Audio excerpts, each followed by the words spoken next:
Olá, mais uma vez aqui com o Painel Regional.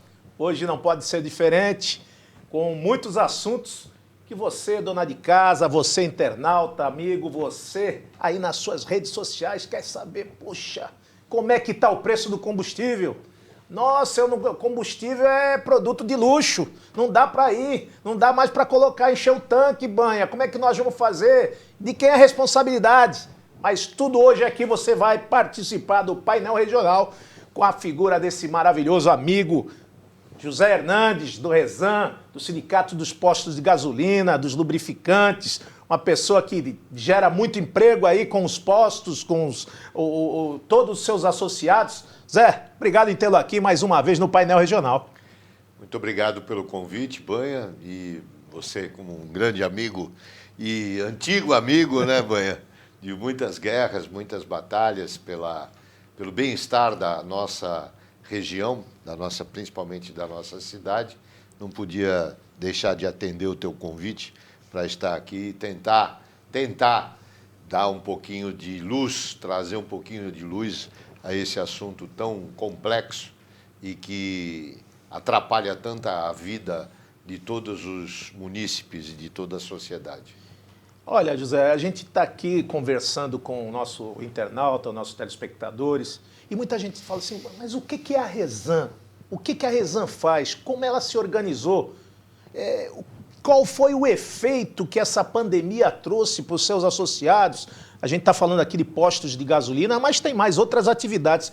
Qual é o montante hoje, em se tratando de Baixada Santista, de geração de emprego? Muita gente olha o posto de gasolina, vê a bomba de gasolina, né? Mas lá tem lavador, lá tem loja de conveniência, lá tem o frentista, lá tem a pessoa do administrativo, tem uma série de serviços hoje dentro dos postos de gasolina, né? Virou praticamente um posto de atendimento ao turista até, onde ele vai se perder. Eu vou no posto de gasolina que ali sabe. Não é aquela história, até uma brincadeirinha do posto de Ipiranga, vai lá no posto de Ipiranga, vai lá, não. É realmente as pessoas se socorrem dos serviços dos postos de gasolina. E hoje, o que representa a Rezan? Qual é o número hoje de postos assistidos na Baixada e região e quanto se soma isso em empregos? Então, o Sindicato do Comércio Varejista de Derivados de Petróleo, lava-rápidos, estacionamentos, lojas de conveniência, ele representa as empresas, categoria patronal, né, de mais ou menos umas 420 empresas desse setor, sendo que os postos de gasolina da nossa região somam mais ou menos uns 250 empresas. A nossa base territorial ela abrange a Baixada Santista, os 9 municípios da Baixada Santista, mais o litoral sul, né? E também o Vale do Ribeira. A nossa base ela representa 23 municípios, até Barra do Turvo, que é a fronteira com o estado do Paraná. Então, essas atividades, principalmente os postos de gasolina, que são atividades comerciais, varejistas, que são extremamente empregadoras, né, de mão de obra não muito qualificada, que a gente pode chamar assim, sem nenhum demérito aos frentistas, aos lavadores, aos enxugadores, aos trabalhadores em lojas de conveniência e estacionamento. Mas são atividades profissionais que requerem mais treinamento diário ali no atendimento ao consumidor do que propriamente uma atividade profissional que requeira estudo e, enfim, preparo antecipado, né, vamos dizer assim. É um polo de gerador de emprego, de prestador de serviço. E qual a magnitude? Quantas pessoas trabalham nisso? Cada posto de gasolina contrata, em média, de 12 a 15 funcionários, contratos diretos, né? Porque lá, como disse você tem os frentistas, tem o lavador, tem o enxugador, tem o trocador de óleo, tem o atendente de loja de conveniência, tem o pessoal que trabalha no escritório, né? Então, é um número bastante significativo de empregados, de empregos diretos, que cada empresa tem sob sua responsabilidade. Isto no momento em que a sociedade está carente de postos de trabalho, isso é um dado significativo. Ou seja, nós, comerciantes do setor, estamos hoje empregando na nossa região, só de postos de gasolina, cerca de 3 mil pessoas. É um número bastante significativo, né? Com certeza. Muitas vezes... E muita gente fala assim, não, poxa, mas, ô Banha, não dá para comparar, é serviço essencial, não parou. Não parou, mas ficou aquela situação, olha, fica em casa.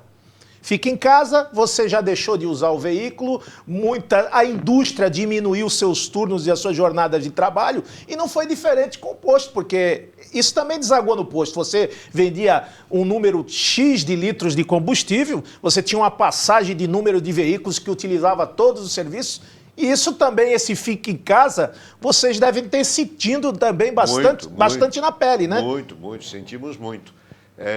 Houve uma redução naqueles primeiros meses da pandemia, né? Março, abril, maio, chegamos a perder quase 70% das vendas. Ou seja, se você vendia 100 mil litros no mês, se passou a vender 30 mil litros.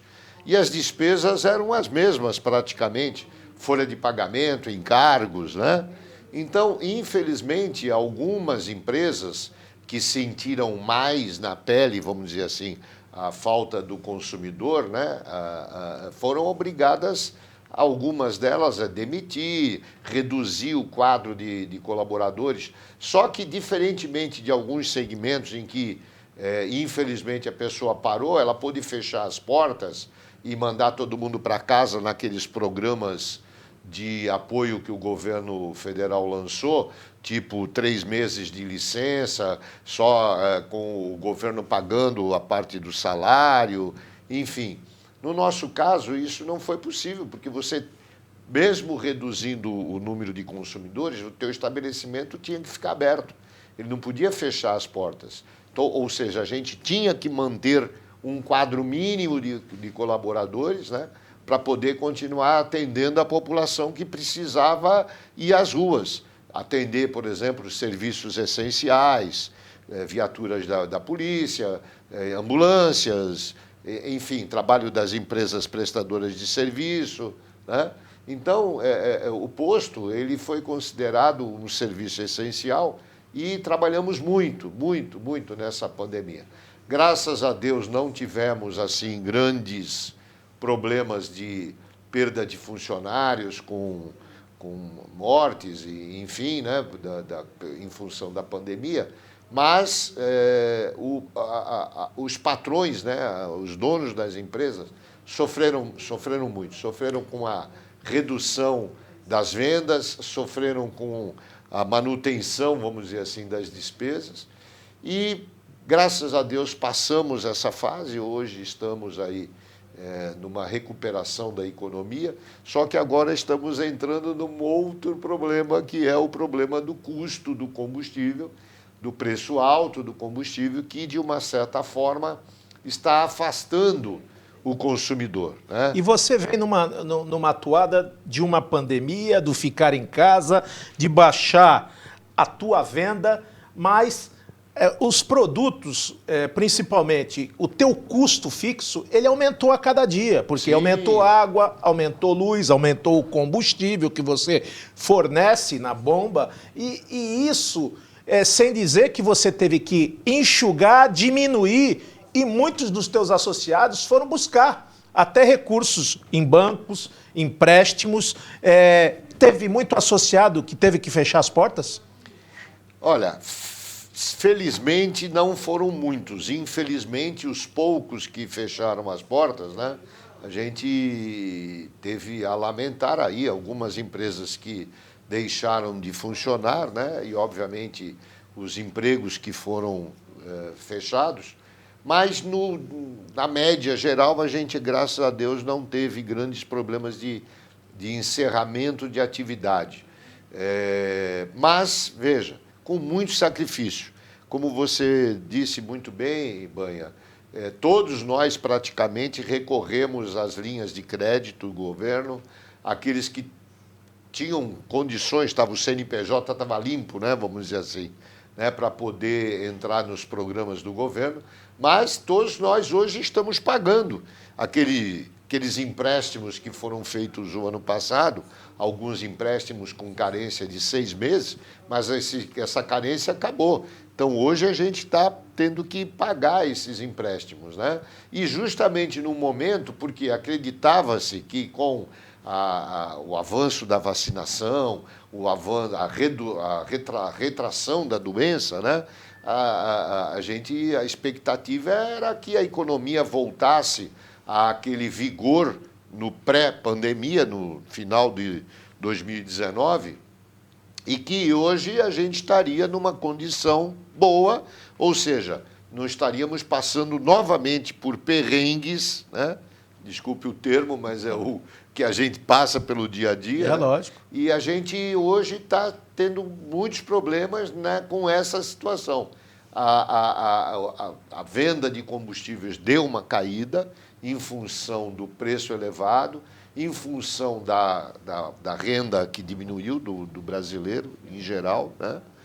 O brasileiro não está conseguindo comer, né? Muita gente está aí enfrentando dificuldades para poder suprir o alimento para a sua família. O carro virou escritório junto com o celular. Ele vai, entrega, despacha no carro, e ele precisa do combustível, precisa do celular, e é o que ele tem na mão para sobreviver. Porque esse número, essa chuva de desempregado, tá aí o Lamparina falando lá, olha, pô, meu tio tinha um posto de gasolina, tá pagando um bocado de papagaio. Eu acredito que esteja mesmo, porque ele falou assim, olha, tô aqui fazendo um bico, mas, ô Zé, tá difícil, porque eu tenho agora, do efeito pós-pandemia, o famoso 3 em 1, pagar o que peguei atrás, o mês que nós estamos vivendo, pagar as contas e ver se sobra alguma coisa, porque você tem que ter um lastro para alguma emergência. Como é que faz pagar 3 em 1 numa baixa dessa, onde você vê que a indústria automotiva baixou, não tem veículo mais zero, é só carro usado, porque a mão de obra ainda está aquém. A gente está vendo um fenômeno agora também com os restaurantes que abriram, as lanchonetes, os shoppings. Todo mundo quer aumentar a velocidade, mas não tem esse profissional que ele precisa naquele momento. Como você dá capacitação para você aumentar, ou está faltando o garçom que o cidadão precisa naquela casa, está faltando o cozinheiro, está faltando o sushi man, está faltando o homem da bomba. Então, quando você começa a caminhar, não vai ser da noite para o dia que você vai ter esse plus. Olha, vou voltar como estava antes da pandemia. Vai demorar isso, Zé? Infelizmente, eu tenho a sensação que sim, porque, por exemplo, energia elétrica, nós estamos vivendo um aumento muito alto aí com a tal da bandeira vermelha e tal, e não temos perspectiva, pelo menos aí nos próximos 3, 4 meses, de redução dessa tarifa de energia elétrica, em função da falta de chuva, apesar de que aqui na nossa cidade pegamos aí praticamente 15 dias de chuva, mas aqui a gente não precisa de reserva de água, que precisava lá em cima na região central do país, onde tem as grandes usinas hidrelétricas e tudo mais. Mas, veja, e nós temos agora para o final do ano, já mês que vem, em novembro, dia 20 de novembro, você já tem que pagar a primeira parcela do 13º. Ou seja, nós estamos a exatos 30 dias de você ter uma despesa aumentada em mais 50% da tua folha de pagamento. E lá em dezembro você tem mais 50%, que é a segunda parcela do 13º. E nos primeiros dias de janeiro você tem o INSS, ou seja, as contribuições sociais para recolher do 13º e do mês de dezembro. Banha, é muito dinheiro. É tanto encargo, tanto tributo.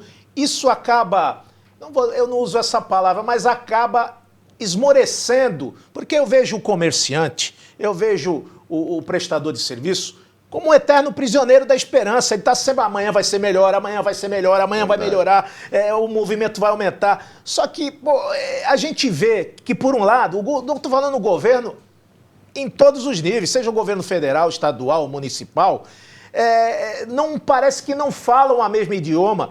A gente tem que ter o círculo virtuoso dessa moeda. Não adianta eu estar com o cofre inchado de tanto cobrar tributo, mas se o polo gerador de receita e renda, ele não vira. E se você não tem geração de emprego e renda, esse dinheiro, que é o dinheiro saudável, ele entra no cofre público de uma maneira desvirtuada. Você cobra aí tributo, mas você acaba aquartelando todo o teu balcão público porque as pessoas estão desempregadas. Porque se ela tivesse emprego, ela já tinha plano de saúde. Porque se ela tivesse emprego, ela ganhava o pão com o suor do rosto e não estava na fila dos pedidos sociais. Tá entendendo? É uma miragem, é uma falsa, uma visão míope, distorcida, que hoje se mostra os grupos de poder estão aí. Governo federal, governo do estado, governo municipal. Estão cada um no seu pedestal, mas a gente não vê planejamento. A gente não vê a eficiência no trato da coisa pública. A gente vê, às vezes, 4, 5 vezes reformar o mesmo equipamento público. Então, o dinheiro, o trato da coisa pública e o dinheiro público está rogando que nem lixo. Escutei agora recentemente, numa entrevista de um desembargador, ele falou assim: olha, infelizmente, eu não sei o que cresce mais no Brasil. Se é o crime. Olha bem, o desembargador falando, se é o crime do colarinho branco, que é o crime do desvio das verbas públicas, se é o crime do narcotráfico. É o dinheiro que ele joga em qualquer lugar. Eu cheguei em Brasília, José, eu escutei lá do superintendente da Polícia Federal e falei assim: você mora onde? Eu moro em Santos. Aí... Santos é o maior porto da América Latina, muita apreensão. Eu falei, não, o senhor eu tô falando apreensão de droga, de coisa mal feita. Não. Nós estamos falando da Cali brasileira. Como? Muitos empreendimentos, não só em Santos como na Baixada, hoje tem origem do braço do narcotráfico, porque não consegue. É troca de notas. Precisa fazer uma ampla fiscalização. Para a gente escutar isso de uma autoridade em Brasília, a gente está vendo aí vários segmentos da sociedade. Poxa, não dá para acreditar que não dá mais para ganhar o pão com o suor do seu rosto, não dá para ser feliz tocando um negócio honesto, e a gente está vendo aí um braço de ferro, e a gente tem que acabar hoje, nesse programa, eu quero acabar com esse estigma aqui de uma vez. Eu não aguento ser cobrado. Olha, gasolina R$7, R$8. Quer dizer que a culpa é do frentista, é do dono do posto de gasolina? Você queria vender uma gasolina por R$3, R$4? Eu queria vender por R$1. Eu queria vender por um valor. Explica para o nosso telespectador como é que esse balaio... Porque o Estado está jogando para o governo federal. O governo federal joga para o Estado. Aí sempre estoura entre o mar e o rochedo, quem se ferra é o marisco. E cai na bomba de gasolina. Parece que o nefasto da situação é aquele que está gerando emprego, que está pagando a luz exorbitante, está pagando uma água fora da realidade. Eu nunca vi. Eu vi uma rádio recentemente aqui, uma rádio, hein? Prestadora de serviço, tem alguns funcionários. Ele falou assim: Barreto, é inviável, eu pago R$40 mil por mês. Uma rádio, R$40 mil por mês de luz. Eu imagino vocês, que tem uma série de atividades, que a luz é fundamental, a água, por sinal, também, e ainda sai com folha de pagamento e os tributos de doer. Então, como é que a gente vai querer a esperança de um Brasil novo? A gente está pedindo e clamando uma reforma tributária há mais de 50 anos. A gente veio com medidas, quando se criou a Petrobras, lá em 54, a Petrobras era um centro distribuidor, mitigador, e que você podia... Estava em plena revolução, praticamente industrial, automotiva, todos os segmentos da sociedade, do Brasil, todo mundo se instalava aqui para fazer caminhões, para fazer veículos, para fazer... E a gente está aqui... Parece que está andando para trás. Se andasse para trás, ainda você... Fala assim, a gente está andando, mas não sabe para onde, porque se perdeu essa mão do desenvolvimento, do planejamento, da eficiência. Quem é o vilão da gasolina?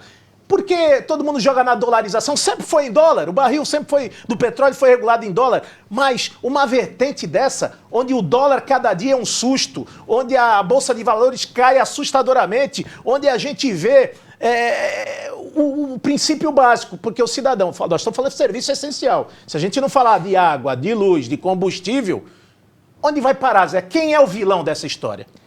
Na realidade, existem alguns vilões, né? Se a gente pode falar assim. Como você bem disse, né? A Petrobras foi criada em 1954 e ela tem que ser encarada como um problema de Estado. É uma política de Estado. Queremos ter uma segurança para que a gente, no futuro, não venha a sofrer, por exemplo, um embargo internacional, ninguém fornecer produto. Queremos ter uma empresa que dê parcialmente uma estabilidade no fornecimento. Então, essas questões elas têm que estar respondidas pela sociedade e o Estado estar pronto para responder, que foi o que fez em 54, criou a Petrobras. O que vem acontecendo no decorrer do tempo? De alguns anos para cá, a política da Petrobras, porque a Petrobras ela é uma empresa que ela trabalha na prospecção do petróleo, no transporte do petróleo e no refino do petróleo. Refino vão sair, então, o quê? Os produtos derivados de petróleo. Gasolina, óleo diesel, asfalto, GLP e todos os outros subprodutos. Muito bem.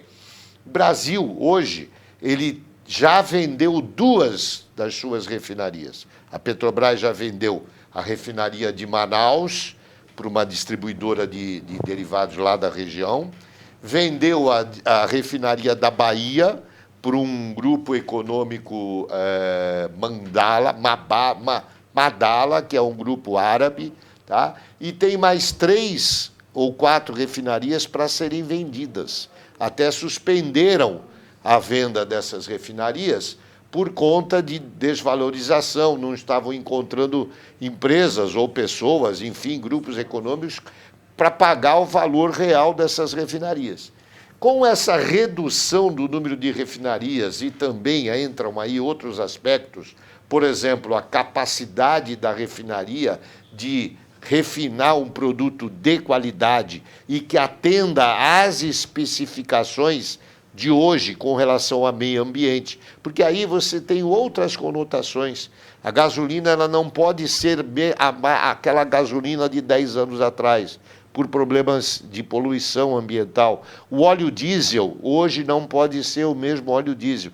Então, nem todas as refinarias estão preparadas para você poder produzir e para poder refinar o petróleo brasileiro, que é o chamado petróleo pesado. Aí elas foram programadas para, lá atrás, refinar o petróleo que vinha do Oriente Médio, que é um petróleo mais leve. Enfim, tem uma série de dados técnicos que fizeram com que o preço do barril do petróleo subisse muito, tá? E, por exemplo, eu trouxe até alguns dados aqui. O ano passado, que foi o ano da pandemia, o preço do barril do petróleo caiu 21,5%. Por quê? Houve uma retração... Aí vem a pergunta lá do Lamparina. Olha aí, caiu 21%, mas a bomba não caiu. Aí, este ano, isso foi o ano passado, houve uma redução de preço nas bombas também. Ok? Em 2021, de janeiro para cá, o preço do barril do petróleo já aumentou 41%. Ou seja, aqueles 20 que caiu, com mais os 40 que cresceu, 20. Em relação a janeiro de 2020, nós já temos um acréscimo de praticamente 21%. Hoje, o barril de petróleo, eu trouxe até aqui, $82 o barril de petróleo. Desse barril de petróleo, você tira 40% dele é diesel e 19% é gasolina. O país, hoje, ele tem que importar derivados de petróleo, porque ele não consegue produzir toda a quantidade de óleo diesel e gasolina para o consumo interno.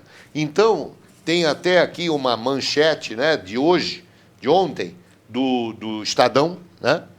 Em um ano... Então é uma realidade mesmo? Nós estamos trazendo gasolina da Rússia, gasolina de tudo... Do Golfo do México, lá das refinarias americanas. Em um ano, não sou eu que estou falando, hein? Estadão, de ontem. Em um ano, a importação de gasolina pela Petrobras dispara 950%. Meu Deus. E a do diesel, 548%. Então, você que é um posto que trabalha com tudo, mas o teu a tua grande clientela também é uma clientela, a gente vê, você lá tinha balança, são de caminhoneiros. É justa, líquida e certa essa reivindicação, porque a gente está vendo aí o reflexo disso, a gente já vê transportadora que não tem um caminhão. Ele trabalha com terceiros. E esse terceiro, na hora de receber o frete não fecha a conta. Não fecha a conta. Tá na iminência de uma greve nacional mesmo? Infelizmente, estamos. O diesel não fecha a conta do caminhoneiro? Não fecha a conta, porque hoje, o que aconteceu? Você estava falando agora há pouco, né? Além do problema do aumento do preço do barril do petróleo, que é cotado em dólar, e os derivados de petróleo já prontos, né? Por exemplo, o Brasil importa, além de importar o petróleo cru, petróleo bruto, ele importa também a gasolina, importa o óleo diesel e importa até etanol. Traz o etanol de milho lá dos Estados Unidos para cá, para poder atender o mercado interno. Por quê? Porque às vezes o produtor do etanol aqui, ele prefere produzir açúcar para poder mandar para o mercado internacional, para o exterior. Ou seja, essa é uma conta extremamente complexa, é uma conta que... num programa teríamos que ficar aqui praticamente 2 dias. E nós vamos ter a sua presença aqui, você então, agora, já óbvio, é um habitué, já é um comentarista de mais de 10 anos de painel regional e nós precisamos saber e desmistificar. Tem muitas coisas que criam, com o tempo, criam estigmas. E é um estímulo de falar 10 mentiras, vira uma verdade. Não, só quem sente o calor é a colher dentro da panela, sente o que está acontecendo. Então, você é um comerciante, está na entrada da cidade de Santos, mexe com isso há muitos anos, já vem de pai para filho, já vai de famílias, já está passando aí já para neto. E aí a gente está vendo essa situação acontecer. Não em Santos, mas ao longo de todo... Santos, que é o maior porto da América Latina. A gente está vendo a duplicação, triplicação das ferrovias. E a gente viu uma queda acentuada de serviços como container, como granel. O caminhoneiro ficou praticamente alijado em determinados tipos de trabalho, mas quando pega o trabalho, a gente vê essa dificuldade. E não tem jeito, né? Você vai pegar, como agora recentemente na importação, na exportação, está faltando container. E o cidadão está vendendo, está alugando o container, ou está repassando por 8 mil... Esse produto vai aumentar no final? Só um parênteses. Não tem jeito, né? Só um parênteses. Eu conversava outro dia com um amigo que é despachante aduaneiro, você deve conhecer trocentos mil despachantes aqui em Santos, e ele comentava comigo, antes da pandemia, o frete de um container da China para o Brasil era na ordem de $2.000. Hoje, este mesmo container... $12.000. Eu fazia um 8 aí, mas 12 é... 12 mil. Isso não sou eu que estou dizendo. Eu estou transferindo para vocês a informação que eu recebi de um amigo que é despachante. Tá? É pura realidade. E o importador? Ele não vai ter que jogar esse preço? Tem que repassar. Agora, aí é que entra outra questão que você falou há pouco. Por que é que o preço do dólar está tão alto aqui dentro do nosso país? Tudo bem, porque o dólar subiu no mundo inteiro. Só que aqui no Brasil subiu muito mais do que nos outros países. Aí é onde entra a instabilidade política, a instabilidade econômica, a instabilidade jurídica. Que dá uma insegurança total, a insegurança, né? Exatamente. E aí, por exemplo, caímos no outro dado que é relevante na formação do preço. Porque eu falei na formação do preço do produto lá na Petrobras, né? Tem a parte tributária, que você tão bem falou, que a gente está há mais de 30 anos esperando aí uma reforma tributária. Eu me lembro que um dos primeiros projetos que eu ouvi falar foi na época que o FHC era presidente da República, que ele entrou no Congresso com um projeto para fazer a reforma tributária. Ele ainda era ministro do Itamar quando se falava nesse assunto, né? Depois de 2 governos Lula, 2 governos da Dilma, e agora o governo do presidente Bolsonaro não anda, está emperrado, A proposta que o governo Bolsonaro encaminhou é uma proposta tênue. Mas o bom é inimigo do ótimo. Aliás, o regular, tem um ditado que fala, né? Então, veja, se a gente não pegar e aprofundar essas questões, que nem recentemente foi aprovado na Câmara dos Deputados, né, a redução do ICMS nos estados sobre os derivados. É aí que eu te pergunto. Você acaba pagando a mesma tributação por 3 vezes, porque você tem o IPI, né? Você tem o ICMS e tem o ISS. Como que alguém, em algum lugar do mundo, pode pensar, pô, eu pago 3 vezes no caso governo dos federal, combustíveis estadual, é muito mais. Né? Olha só estamos falando de um imposto. Olha só. Só do ICMS e ISS. Eu trouxe aqui, até depois vou deixar se você quiser ver. Olha só, combustível, na gasolina, CID, que é uma contribuição, não é imposto. Tá. Depois da Constituição de 88... Mudou o apelido, Mudou o apelido. Tá. CID, Contribuição de Intervenção de Domínio Econômico. Vamos 7 centavos por litro. Vamos fazer um programa elucidativo lá para a dona de casa que ela está nos assistindo, o internauta. 1 litro de gasolina hoje, quanto custa, Zé? O custo dele, com todos os tributos recolhidos, fora a margem de comercialização, e aí, vejam, a diferença entre margem de comercialização de lucro. Tá. Não existe lucro. O posto precisa... Hoje, vamos supor, tá lá R$7 o litro da gasolina. Tá R$6,50. Tá. Me passa aí quantos impostos você paga nesse litro. A CID, que é um tributo federal, 7 centavos e 3 décimos. PIS, que é um tributo federal, 10 centavos e 9 décimos, ou seja, quase 11 centavos.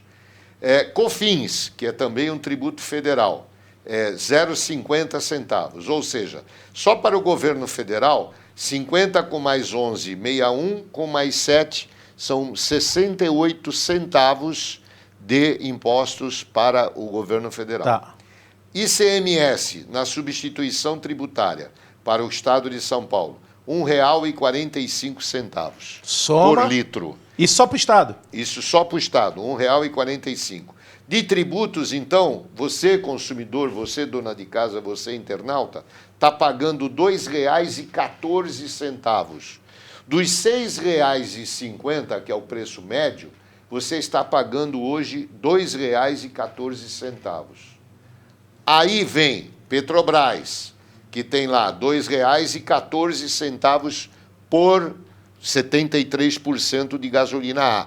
Porque lembrando que quando você compra 1 litro de gasolina, você não está comprando 1 litro de gasolina. Você está comprando 73 ou 730 ml de gasolina e está comprando 270 ml de álcool anidro, etanol anidro. Então vamos lá. R$2,14, praticamente R$2,15, que é a gasolina A, que é a produzida nas refinarias, com mais R$1,07, que é o etanol. Tá? E a gente faz aqui uma... Quanto deu tudo isso dos R$6,50? Então, isso tudo dá R$5,40. Então você tem uma margem de lucro de R$1. Não, eu não. Porque ainda tem a distribuidora. Ainda tem distribuidora. Tem a distribuidora. Então, veja bem, se a distribuidora, porque a gente não sabe qual é a margem da distribuidora, eu sei qual é a minha margem. Se a distribuidora, em cima desses R$5,40, se ela trabalhar com 20 centavos, ela vai vender por posto a 5,60, 5,70, depende da distribuidora, depende da negociação. Aí eu vou tirar no 6,50 ainda. Aí você vai, por exemplo, o posto compra por 5,80, 5,90, para vender por 6,50. O posto ganha... É menos de R$1. 60 centavos, 70 centavos é a margem bruta do posto. 60, 70 centavos ainda tem que é tirar a margem bruta. Porque você vai tirar os teus funcionários, Aí água, você luz. vai tirar um aluguel hoje, por exemplo, R$15 mil. Então, se eu vender 100 mil litros com essa margem de 60 centavos bruta, que seja 70 centavos bruta, 100 mil litros a 70 centavos dá 70 mil reais. Desses 70 mil reais, você já sai com 15 mil de aluguel, você já sai com uns 10 mil reais de água e luz. Se você tiver 10 funcionários, você já sai com 40 mil reais. Acabou os 70? Pô, já foi. É o que a gente Aí diz. vai no papagaio do Aí vai ali Lamparina. vai, chegar lá, por favor, dá para trocar esse chequinho aqui, segurar para mais 30. Ah, você tem o cartão de crédito, que te leva aí na faixa de 2 a 2,5% de taxa de administração do valor bruto. Se você chegar lá no meu posto e pagar R$100 no cartão de crédito... O Max está falando lá, ele fala assim, pô, Zé, tem agora... É democrático, o cara paga no crédito, no débito, e quem paga à vista também tem um descontinho, não tem? Tem. Porque é uma outra situação. É uma outra situação, porque, por exemplo, o cartão de crédito, ele me leva 2,5% do valor bruto, né? E demora 30 dias para pagar. E tem outras modalidades de cartões agora, que tá se usando muito, que são os cartões de administração de frota. Essas empresas, o Estado tem, a Prefeitura tem, por exemplo, eles contratam aí uns cartões de administração de frota, tem vários deles. Tem cartão que está cobrando 5% de taxa de administração, meu querido amigo. E demora 40 dias para devolver o dinheiro. Naquela época que o combustível estava aumentando a cada 15 dias. Mas é a realidade, Banha. É a realidade que nós vivemos. Por isso é que você vê tanto posto hoje em situação difícil. Tanto revendedor aí brigando, vendendo almoço para tentar comprar a janta. Né? Sem capital de giro, porque esse... E ainda cai nos tentáculos maldosos dos bancos. Os bancos nunca vi. Pode ter crise... Pode estar sem a crise, pode estar trabalhando com muito, com pouco. E ainda nós temos aí, infelizmente, vamos fazer um programa aqui especial para falar dessa ganância, dessa usura, é um rolo compressor. Não dá mais para sentar com o banco e, pelo contrário, ainda penaliza o coitado do bancário. Porque a tecnologia chegou, eles não querem mais aquele tipo de agente. Nós temos tantos idosos na cidade, a gente tem tanta gente trabalhando, isso é geração de emprego, de renda. Aí o cidadão fala assim, olha, na pandemia, o que aumentou na pandemia? Foi um número maciço de estelionato, as pessoas caíram em golpes, o Pix, era uma série de situações... Pô, mas tá lá, o funcionário do banco me dá essa retaguarda, ele me orienta, ele passa, ele dá segurança. E agora tem aí um número elevadíssimo, já começando pelos bancos públicos, Banco do Brasil, Caixa Econômica Federal. Já vai sair uma leva muito grande agora no final do ano e os outros bancos também vai seguir na mesma cartilha. Ou seja, o protótipo de uma agência bancária hoje vai ser... Um banco para 40 máquinas eletrônicas, você fala com os 2 guardas na porta e 2 pessoas lá que serão denominadas como gerente do banco. Ou seja, a gente entra aqui, nós que somos de Santos, entramos aqui na Praça Mauá, tinha o Santander, era a Banespa, tinha 300 empregos diretos. Hoje a gente vê lá 10, 15, 20 pessoas trabalhando num banco daquela magnitude. Tudo isso afeta o comércio local, tudo isso afeta a arrecadação e, logicamente, a distribuição de receita e renda. Aí é que eu digo, nós não elegemos esses gestores, que são os nossos presidentes da República, os nossos governadores de estado, os nossos prefeitos, para ter esse amálgama do quê? De geração de receita, de circular esse dinheiro. Porque a gente está vendo, continuamos exportando aqui passagem de servidão, é tremenda. Santos tem 34% de escoamento do PIB brasileiro. Aí a gente vem falar, tive recentemente no Senado encaminhando uma proposta pela bancada do MDB, eu falei assim, pô, eu acho que o royalty de petróleo não espelha a realidade nua e crua do desenvolvimento do país. Eu sou contra isso, tem que ter o royalty das cidades portuárias, porque passa caminhão, entra caminhão, sai gente e não deixa nada. Fizeram ponte e o santista está debaixo da ponte. Eu não entendo essa flexibilidade. Fizemos lá as 3 torres da Petrobras, né? Era para ser 3. Ficou uma e já vai, parece que já estão de saída, os nossos petroleiros vão para outro lugar. Eu não sei o que acontece com o Santos. Santos parece que ficou marginalizada, nós não temos aquela abertura, aquela representatividade. A gente tinha um deputado federal, chamava Thier Jorge Cury. Abria tudo que era a porta, Santos era praticamente a primeira cidade do Brasil. Hoje, só lembram de Santos. Olha, precisamos aumentar o número de ferrovias, precisamos de silos, precisamos de tanques, precisamos de tudo. E aí, Banha, e não entra nada aqui. Outro parêntese que você tocou num assunto agora, que você falou há pouco, né? Como é que eu via-se a iminência de uma greve dos motoristas de caminhão, né? Porque ele não faz milagre, né, Zé? Porque, veja, novamente, para poder reduzir o custo Brasil, o que se fez? Soja. Como é que a soja chega ao Porto de Santos? Trem. Ela sai do Mato Grosso pelas hidrovias, Perfeito. Tietê, Paraná, vem até São Manuel, ali naquela região, perto de Botucatu, naquela região, pelas barcaças, desce pelo rio Tietê, e ali passa para trem. Chega no Porto de Santos de trem. Ou seja, na época em que a gente era o escoador por caminhões, pelos nossos postos, pelo meu posto lá na Via Anchieta, passavam diariamente centenas de caminhões graneleiros. E diga-se de passagem que o exportador já vendeu isso lá na sua fazenda. Entendeu? Não ficou dinheiro nenhum aqui. Aqui hoje, só vai ficar o manuseio na área portuária. Se você analisar hoje, a grosso modo, tem 2 lugares que viraram a Casa da Moeda na cidade de Santos. A Prefeitura de Santos e a Companhia Docas. Aonde tem mais dinheiro hoje? Não, é porque ele é o administrador portuário e o outro é o administrador da cidade, que vai buscar o ISS, que vai buscar o IPTU, os teus impostos. Ficam todos aquecidos. O comércio local ficou desassistido. Então, tem que ter uma contrapartida para as cidades portuárias, sim. Porque Santos vai ficar só virou passagem de servidão do governo do estado, do governo federal? O que deixou aqui?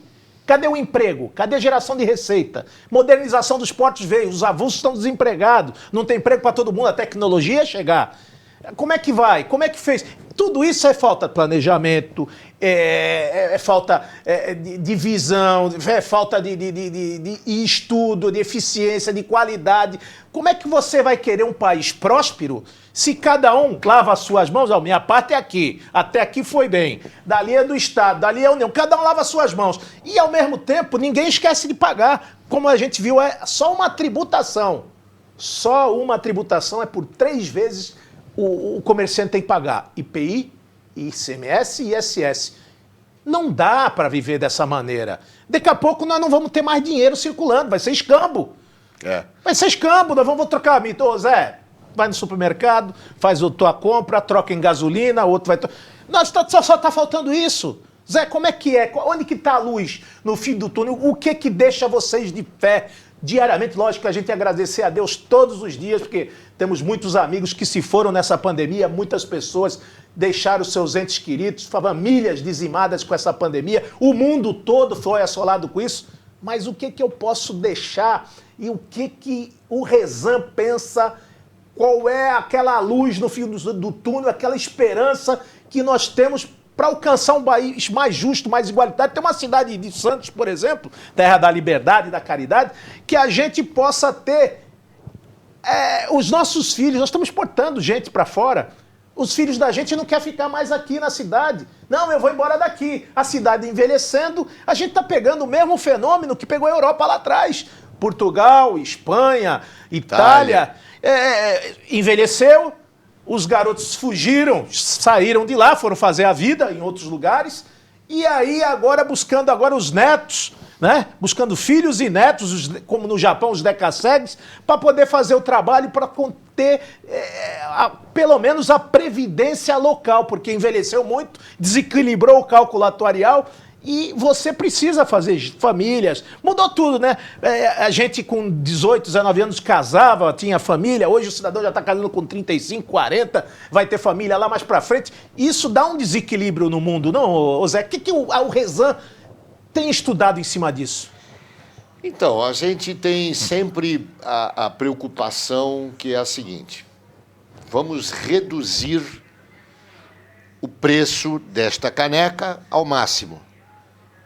Como é que eu reduzo? Vou colocar uma máquina que vai fazer o trabalho de 10 funcionários que faziam essa caneca. Muito bem, vou comprar a máquina. Vou lá no BNDES, pego o empréstimo, tal, não sei o que, compro a máquina. Coloco para produzir. Começo a produzir a caneca.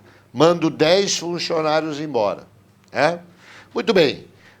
Qual é o objetivo de eu comprar uma máquina que vá produzir e reduzir o preço do custo de produção?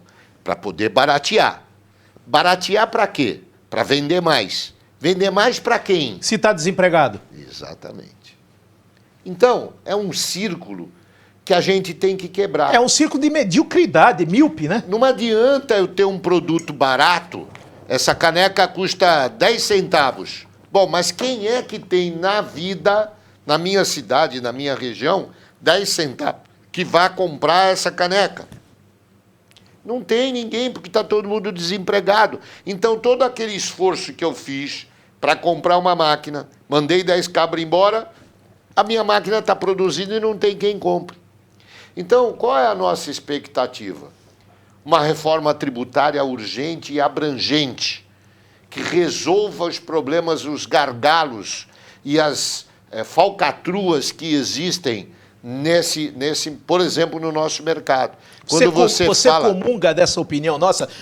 Tem que haver o círculo virtuoso dessa com moeda, certeza. Emprego, geração de renda. Sem dúvida. É a lição número 1 hoje do gestor público? Então, temos que preparar a nossa sociedade para melhorar o seu nível cultural, melhorar o nível técnico, melhorar o nível de entendimento das coisas, porque, infelizmente, a gente está num círculo vicioso negativo, em que você tem uma mão de obra não qualificada.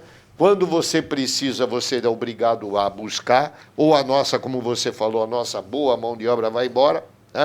Agora, por outro lado, essa reforma tributária tem que vir acompanhada de uma reforma estrutural na parte administrativa do governo que possibilite as empresas que são geradoras de empregos, por exemplo, o nosso setor, que é um setor gerador. Outro dia eu fiz até um comentário com o deputado Jerônimo Gersh, que é lá do Rio Grande do Sul, você deve conhecer, que ele é o relator da emenda que está tentando fazer com que a desoneração da folha de pagamento seja mantida, que acaba agora em dezembro. Isso. Ou seja, são 17 atividades econômicas que vão perder esse incentivo e vão ter aumento nas suas... Consequentemente, mais desemprego. Até eu comentei com ele, eu falei, deputado, olha só, a indústria automobilística que está dentro desse projeto, ela, segundo dados do IBGE que eu peguei, emprega 105 mil pessoas no Brasil. A revenda varejista de derivados de petróleo no Brasil, que são hoje em torno de 43 mil postos, emprega 400 mil trabalhadores a nível Brasil. Ou seja, quem é que merece mais estar com a sua folha desonerada? A indústria automobilística ou o setor comércio varejista de derivados de petróleo, que contrata 400 mil pessoas diretamente, fora os indiretos? Ou seja, é isso que o país precisa. Quem é que precisa de incentivo?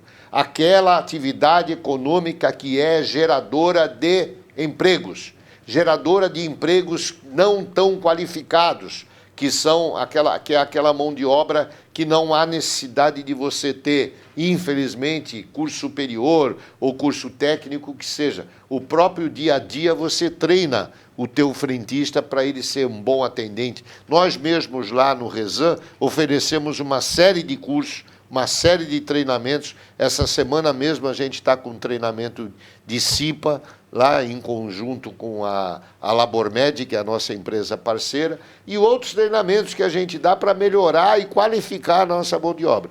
Então, eu acho que se a gente puder focar nisso, é esse o grande caminho para a gente poder criar oportunidades para gerar emprego. É isso. E olha, é uma outra situação. Eu convivo, fiquei 30 anos na vida pública, convivo diretamente com os donos de postos de gasolina, com os donos de padaria, com os donos de supermercados, lotéricos, geração de emprego na veia, prestador de serviço. E digo para você, como essa ciranda, a gente vê os próprios restaurantes, bares similares, a gente quer viver do turismo. Quando se fala do turismo e não tem entretenimento, não tem um combustível, porque se a gente ia pagar aqui, quando o turismo de tiro rápido, é aquele turismo de um dia que a gente falava, está ficando inviável. O maior pedágio do mundo é aqui a Ecovias. A gente paga o mesmo pedágio da imigrante, paga na Anchieta, que já não se faz uma melhoria desde 50.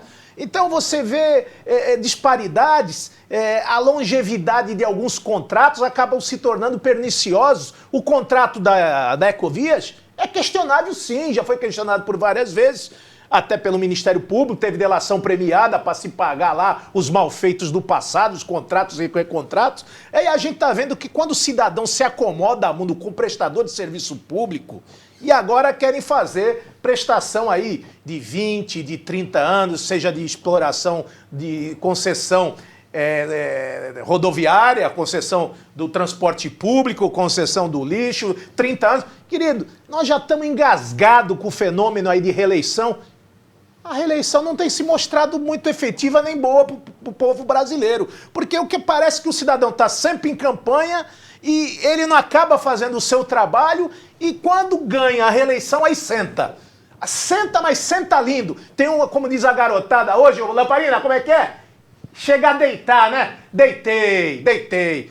Não dá mais para a gente ouvir esse tipo de coisa. Zé, como é que a gente vai regularizar, ter um país dos sonhos, país que tudo que se planta dá, a gente vê é o celeiro do Brasil, por mais que falte água, a gente ainda é o país que tem mais água ainda de sobra, mas os nossos gestores acabam fazendo um desserviço, acaba atrapalhando. Muito faz quem não atrapalha, né, Zé? Infelizmente a gente está aí já patinando há alguns anos, né, com a questão dos nossos representantes, os nossos líderes políticos e presidentes e governadores. Tá difícil. Eu diria para você que luz no final do túnel, cuida porque pode ser que seja um trem que venha no sentido contrário. Ou seja, eu estou muito cético com relação ao nosso futuro imediato, né? Ontem mesmo... Como é que volta? Eu quero te perguntar, como é que a gente vai voltar? O status quo, diante da pandemia? Vou dar um exemplo aqui. Você tem 2 postos de gasolina.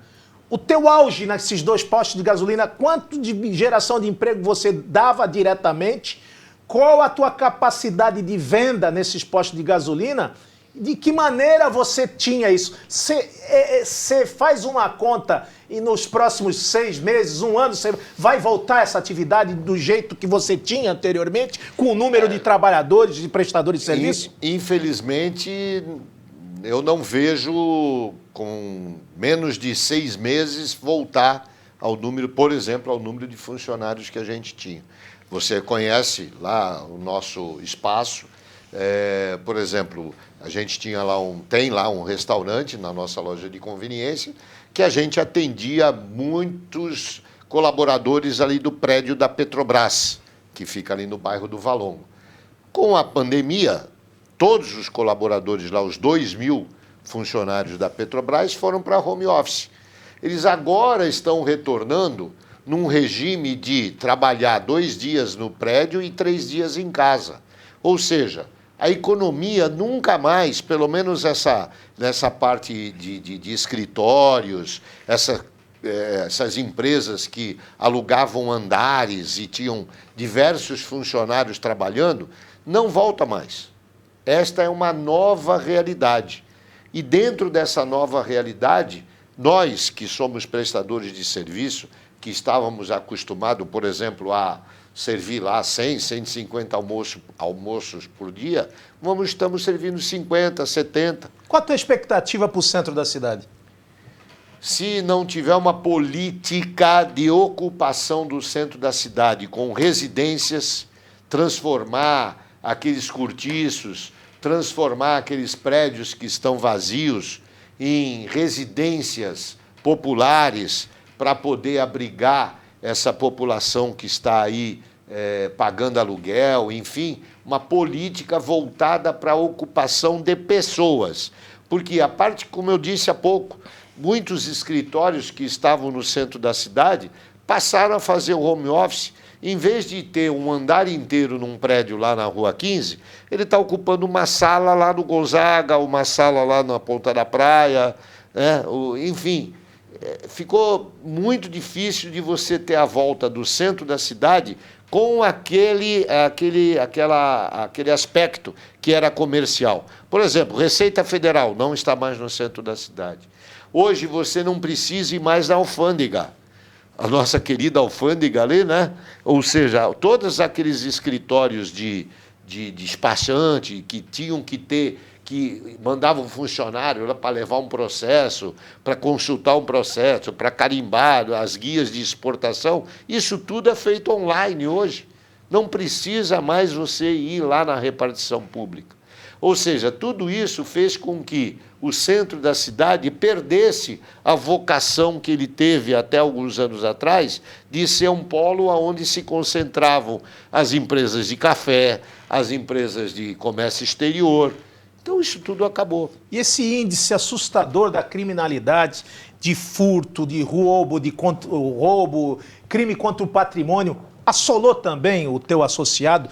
Tem muito. A gente está vendo aí no centro, as pessoas estão saindo aí com portões nas costas, roubam caixa de luz, de água, cavalete. As pessoas... Mas não é no centro especificamente, é em todo lugar. Na praia, recentemente, roubaram os cabos de energia elétrica da praia, por mais de 20 vezes que já roubaram aquilo. Então, há aí uma degradação instaurada, praticamente, onde você não vê o trabalho, onde você não vê a dinâmica da geração de receita e renda, acaba tendo esse tipo de comportamento. Hoje aqui, a própria rede de automobilística, ela diz que produz, duas redes produzem, uma 550 mil carros, a outra mais 550 mil carros, e nós temos hoje 2 bilhões, olha o número, hein? 2 bilhões de veículos furtados no continente do nosso país. Ou seja, o furto e o roubo estão atingindo a capacidade, ultrapassaram a capacidade de produção de carro. É temerário, é perigoso. Nós estamos na terra de ninguém. Isso aí, como é que fica isso na cabeça do comerciante? Nós estamos falando de Santos. Santos que teve o centro maravilhoso e hoje nós só temos um polo que gera receita dentro do centro. É a Prefeitura de Santos. Nós não temos mais, o resto está tudo morto. Como é que faz para sair dessa letargia? Na minha visão, a gente precisa povoar o centro de gente boa, né? Não infelizmente, de sem-teto e tal, mas de gente que vai morar lá, porque nós temos uma infraestrutura muito boa no centro, nós temos transporte, nós temos saúde, nós temos escolas ali no centro da cidade. E tem coisas que a gente sabe que não vai funcionar mais. Ali do armazém 1 ao 10, esquece carga que nós não vamos trabalhar mais, então, não atraca navio mais ali não. Então, é preciso que se implante atividades que realmente levem as pessoas para... Porque aí, se eu tenho a dona de casa morando ali na João Pessoa, por ali, tem o comerciante vai para lá. Eu vou querer abrir uma padaria, se eu tiver um prédio ocupado lá com 50 famílias. Eu vou abrir uma padaria, eu vou abrir um restaurante. Eu não dependo mais do trabalhador lá do escritório ou da prefeitura. E tendo unidade habitacional, você vai ter gente. Tendo gente, tem vida. Tem vida, tem supermercado, tem escola, tem creche, tem tudo. Tem geração de emprego e renda. Tem o restaurante, tem a padaria, tem o açougue, tem o mercadinho, enfim. Você vai Mas precisa ter coragem, né? E aí você vai ter as pessoas oferecendo empregos para aquela população que reside ali. Ou seja, não há mais a necessidade de você ter uma pessoa que mora em São Vicente, por exemplo, e trabalha no Guarujá. Como a gente vê na Avenida da Praia, por exemplo, na ciclovia, aqui, de manhã, determinados horários, e no final da tarde, parece uma romaria de bicicletas, quando você para na balsa lá na ponta da praia, tem determinados horários, é uma balsa inteira só de bicicletas. esse pessoal que vem do Guarujá, que vem aqui para São Vicente. Que atraso, Vicente. hein, Zé? Nós estamos esperando essa ligação seca do Guarujá, a ligação da Bertioga. Vamos contratar 3 programas para falar. São cidades conurbadas. Isso na Europa é comum o cidadão pegar um trem, pegar um velho trem. Mas hoje nós estamos estagnados, né? Eu me sinto envergonhado, por exemplo, quando eu chego numa região, num país, por exemplo, que você vê um espaço de 1 quilômetro com 2, 3 pontes. Aqui para 200 metros... E não precisa sair do estado de São Paulo para você isso, né? Aqui a Baixada é o último orçamento mesmo? Último. Você vai em Ribeirão Preto, é uma realidade. Você vai em São José do Rio Preto, São José dos Campos, mas quando chega na Baixada, você vê, é o último orçamento para a saúde, é o último para a educação, as rodovias são sempre as mesmas, estão inventando aí mais praças de pedágio, a gente vê cidades que poderiam... Santos é a cidade-sede da região aqui do Vale do Ribeira, do Baixada Santista, e a gente está vendo aqui, parece remando no seco. A gente vê que patina não sai do lugar. Ah, mas nós inauguramos a entrada da cidade. Olha, mas a ponta da praia tá linda. Querido, mas nós temos o dique da Vila Gilda. Nós temos mais de 20 mil pessoas sem moradia. Querido, passou, ninguém aguenta mais essa ladainha. Nós precisamos fazer acontecer, atitude, trazer emprego e renda e trazer aqui você, José, que é uma bandeira aqui nos postos de gasolina, é uma bandeira de geração de emprego e renda, a gente tem que fortalecer. Estes são os grandes parceiros da cidade. São os postos de gasolina, as panificadoras, rede de supermercado, a senhora e o senhor comerciante, que a duras penas é o prisioneiro da esperança. Comerciante não tem outra palavra. Falando com o Omar recentemente, Omar, me preocupa muito o centro, Banha, mas nós temos que ser aquele prisioneiro da esperança guardado na misericórdia de Cristo. José, seja bem-vindo aqui no Painel Regional, sempre o microfone sempre aberto para essa categoria que sempre trabalha e hoje foi muito importante tirar esse estigma. O preço da gasolina, o preço do diesel não é problema do posto de gasolina, não. A gente tem que ter políticas mais sérias, voltadas, principalmente, tudo passa pelas fontes de energia, água, luz e principalmente os combustíveis. Se a gente não tem um mínimo de uma política dessa, nós vamos estar sempre andando para trás. Zé? Bom, muito obrigado e eu gostaria aqui de deixar uma mensagem de otimismo e, ao mesmo tempo, uma mensagem solicitando a você, telespectador, você internauta, que, na medida do possível, se você puder, faça um trabalho junto nas suas redes sociais, no seu dia a dia, prestigiando o comércio do seu bairro, prestigiando o comércio da sua cidade, da sua região, porque é no comércio varejista que hoje estão muitos empregos diretos ligados. Infelizmente, outras atividades econômicas estão aí passando por problemas, mas a gente ainda está com a bandeira em punho, no sentido de tentar chegar lá no final do túnel e encontrar luz, não uma locomotiva vindo em sentido contrário. Banha, muito obrigado, um abraço a todos. Obrigado você que nos assistiu até agora no Painel Regional e, logicamente, sempre com assuntos voltados à cidade, à região, à Baixada. Nós, com certeza, vamos chegar lá, mas precisamos de você. Você é o motivo maior de nós estarmos aqui defendendo bandeiras, terra da liberdade e da caridade, bandeiras dos novos desafios. E o desafio começa você prestigiando o irmão da direita e o irmão da esquerda, porque se não for assim, nós vamos ser tragados por esse desenvolvimento louco e inescrupuloso, principalmente das grandes cadeias que estão se instalando no país e fora do país. Mas quem gera emprego é o senhor e a senhora, a padaria, a dona de casa, sabe o que eu estou falando. A gente precisa de emprego na veia. E quem dá emprego são essas pessoas, os nossos fornecedores. Prestigie o comércio local, prestigie o comércio do seu bairro. Gerando emprego, logicamente, nós vamos ter mais tranquilidade e teremos uma cidade mais justa, mais igualitária. Até breve e até o próximo Painel Regional.